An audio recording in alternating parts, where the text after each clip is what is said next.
Morning, February the 11th, or Friday, last day of the week. Been a good week. I thought I would struggle to find some good trade opportunities, but we certainly did find some good ones. I think the only major losing trade, and it was a very small loss, was the New Zealand dollar versus the Japanese yen. I thought that was a head and shoulders pattern, but it was not to be. Anyway, got us out pretty quick out of that one, and then the market did roar up, although it's come back a bit now. This was a beauty. Halfway through the week, I was getting really frustrated because the Forex markets have been, I don't know about you, but I find them really tough to read now. Too much sideways action, too much sort of up one day, down the next going on. Anyway, I identified this as a really good trade. Buying down at 188.00, the pound versus the Aussie. Yesterday, well, I actually said that the market should go to this level. So if you were brave enough to sell on the break of the support level when I released the video, you may have made up to 100 pips just on the short, although that's not particularly what I recommended. I thought it would be safer to buy into a support level because being a trend follower that I am, I'd rather be buying into support levels on a bull trend rather than selling a break of support level, looking for a test of the support level. Anyway, the point is 188.00 was my target and was my support level and was my buy area, and that's absolutely beautiful because of course we hit that. That was the exact low for the day. And we've now rallied up 200 pips, and we could even continue further. I'm guessing if you got into that trade, you've probably already bagged 100, 150, 200 pips. You're probably not going to run it much further than that. But the fact that we're up above these little highs here, what's this high? 189.88, 189. Basically, as long as we hold above 190, we're around 190 now. This looks pretty positive still. If we were to get back down to 188.00, would be worth another try. We'll see if that happens, could or could not. What else shall I look at today? S&P, another beauty. Now, I didn't actually have this on my trade ideas spreadsheet, but I know a lot of you are trading the indices, and as you know, E-mini S&P or S&P is pretty much my favorite. I had looked for the market to bounce up to 48.80, 48.90, 45.80, 45.90. That was my sell level as well, you know, with a stop above 46.10. Again, my stops are always so tight that if we ever do lose money, it's only very small. And the risk reward ratio is usually at least 2 to 1. In this case, more like 5 to 1, or even 6 to 1, because we dropped back to 44.60. A small bounce now to 44.80, but I think the outlook for the S&P remains negative. If you are still holding that position, I wouldn't disagree with you. I think there is further moves to the downsides are possible today. Probably worth closing it out over the weekend. I'm not one for advising people to run positions over the weekend, as you know. But still, yeah, you know, risking 20, 30 points here to make well over 100. So yet another good trade there.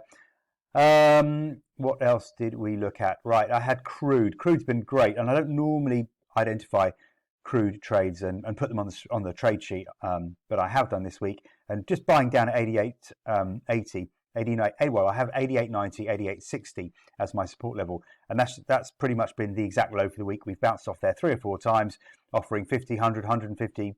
I think we actually got as far as 250 ticks profit yesterday when we hit my target of 90, 150. That was my actual overall target for that trade. So if you've managed to buy crude down there 2 or 3 times this week, I'm sure you're pretty happy with that. I've certainly managed to do that trade myself a couple of times. Where are we now? Gold, not so much luck.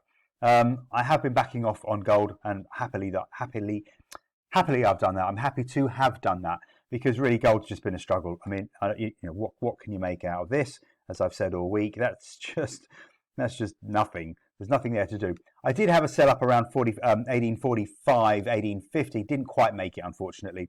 So unless you sold a little bit early there. But as I've said over and over again, gold is not an inflation hedge. If it was, it sure would be a heck of a lot higher than it is right now. You know, inflation at 40-year high, 7.5% in the US. And all through last year, I said that gold will not go up if inflation goes up. And it's just not. It's only trading sideways. I think eventually it goes down, but we'll worry about that another day. What am I looking at? Aussie went higher than I expected this week, if I'm honest.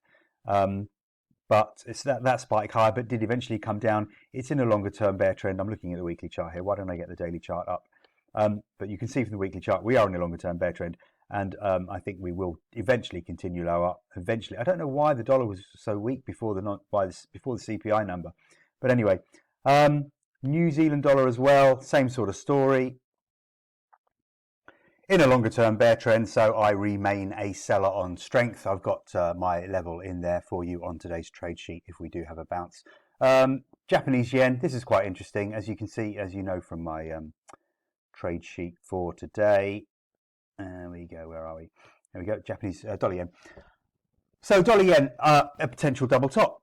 The dollar has, the yen, where am I? Right, there we go. Dollar yen has managed to recover back to the January high and it's rejected it. Now, there's not a big negative candle on that daily chart. If there was, I would be probably screaming a bit louder that, hey, there's a massive potential for a double top here and we could start to sell off with a break below the trend line down here.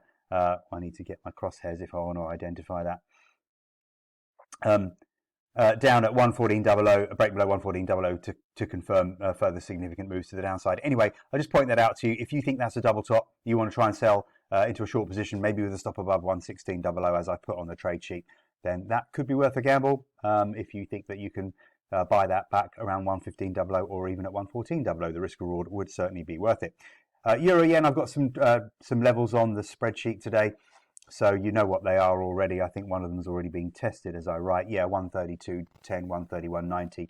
That is actually the low already for today. So if you've jumped into that trade already because the spreadsheet's been out for a couple of hours or an hour or so, then you will already, then we'll see if that one works. Today's low, 131.96, so bang on that support level that I had.